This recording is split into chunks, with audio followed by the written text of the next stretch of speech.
Peter, we actually have a message for you from Twitter. And this is a message from Annabelle Casillas and her son Andres. So My here it gosh, is. Annabelle, we love you. Andres, we love you. And their message is a big hello to the great Peter Sellars from Andres, your kindred spirit and biggest little fan. Andres wants to know what inspires you. Love and blessings from the Casillas family. Oh my goodness. Lots of hugs back to you guys. Andres, huge hug to you. I think it's the same. The Lagrime is a very good example. What you're inspired by is the things you're not proud of and that you want to do better and that you think you didn't do well and you know you didn't do well. And you say, how do I make this up? And how can I recognize that most people are actually not proud of a lot of things as well. And so if you actually put that in public, most people will recognize it very quickly and know that they themselves are carrying that with them. And so, so weirdly, the inspiration for me comes from what I don't feel confident about or what I don't feel pleased or proud of in my life, or what's going on around me. And then, of course, the power is that you apply to those things a lot of beauty. Is that the things you're not proud of, you're not going to help anybody by hating yourself. That's actually going to make everything worse. So you have to find a way to love the person you're not proud of and apply beauty in a situation that is, of course, as you look at it, only ugly. And then the arrival of beauty into a situation of pain and regret is just incredibly chemically powerful.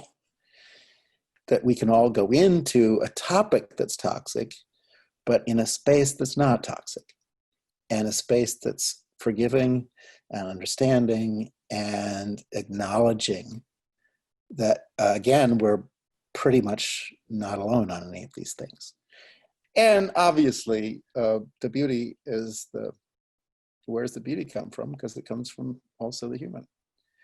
And those moments where the human actually meets the divine, which, if you stop and look in your life, happens way more than you acknowledge. And just stop and begin to recognize that it's the divine that is getting you through a lot of things, or is giving you amazingly beautiful moments in your life that you say, where did that come from?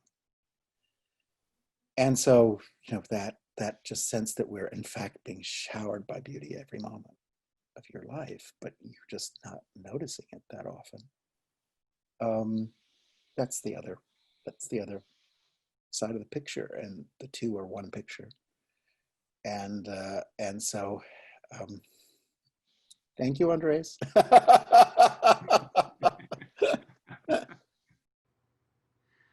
So Peter, here's a question I've always wondered. Did you ever sing in a choir yourself? That is really evil of you, Grant. Oh, all through elementary school, I sang in the St. Edmund's Academy Glee Club. Wow. In Pittsburgh, Pennsylvania. Okay. So that was my only personal experience of choral music, and it was a very special experience. What voice part did you sing? Unable to confirm or deny, but I was, 6 and 7 years old. But but it was, we would tour, I'm sure elderly homes and all kinds of, who knows what. But that was my show business, early show business introduction. But no, I mean, choral music, it's really, no, the thrill is I've grown up with these, just some of the most amazing choruses in the world, starting with you guys. And so that's my idea of what a chorus is. So Peter, what were you like as a kid? Uh,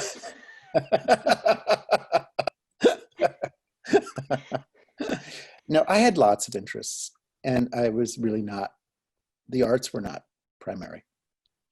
I was primarily focused on snakes and turtles, reptiles and amphibians. And I worked in the Shenley Park Nature Museum, feeding animals and taking care of them. And I worked in the Pittsburgh Zoo in the herpetology department. And I had myself about 30 snakes at home, and was totally obsessed with nature and could identify every tree in the woods and knew what the different fungi were, and yeah, could follow a trail. And I was totally outdoors. And so it was a shock that my life developed in a very different direction. Peter, we noticed that you like to wear bead necklaces a lot. Is there a particular significance to them? Oh my God. I when I was young, when I was, 25 or 26, I was the head of the American National Theater at the Kennedy Center. And so that was a big deal. And going to work in Washington, in the Reagan administration period, and running, something that official, I wore ties every single day. And what I didn't do is wear jackets. I wore Japanese hoppy coats because my mother lived in Japan. And so I had an amazing source of fantastic Japanese coats.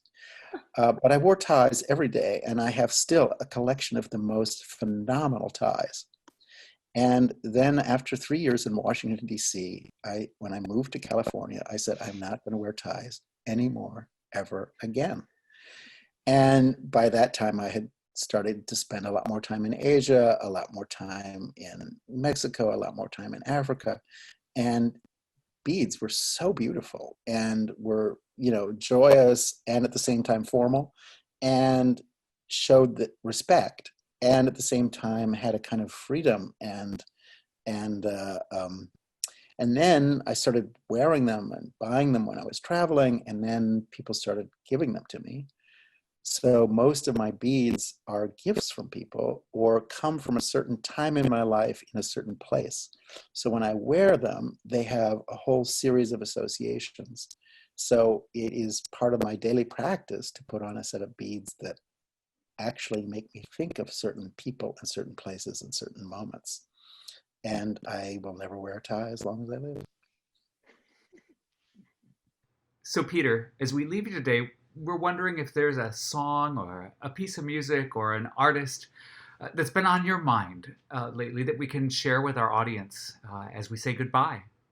I worked for a few years of my life with an amazing musician from Nubia, Hamza El-Din, who is the Nubian oud player. And Hamza, Nubians are the dark-skinned people who live in what is called Upper Egypt, which of course is the southernmost part, and their villages were all destroyed to build the Aswan Dam. And Hamza was a young man who picked up the oud, traditionally the Arab instrument, and created a Nubian repertoire for the oud. And it was all protest music saying we're losing our villages, and he became the Bob Dylan of the oud. One of the gifts of Hamza was teaching me how to listen. We would be in a super crowded restaurant in Berlin, one of those restaurants that had nothing on the floor and was sheer din of people talking and silverware, and you could hear nothing. And Hamza would point to a table on the other side of the room and say, Peter, what are they talking about? I would say, Hamza, I have no idea. This place is so loud. He said, you're not listening. You have to listen. You have to concentrate to listen. You have to focus. What are they talking about? That's great. Peter, we will listen carefully and intently. And just on behalf of Jenny and myself and the whole Master Chorale, thank you. Thanks for talking to us today. Thanks for everything that you do. Excuse me, next week, can I interview you too? Because there's a lot I need to know. Deal. It'd be an interesting project. Please. And can I just say, please, love to the Master Crow and love to the Master Crow family. Just a lot of love, a lot of love.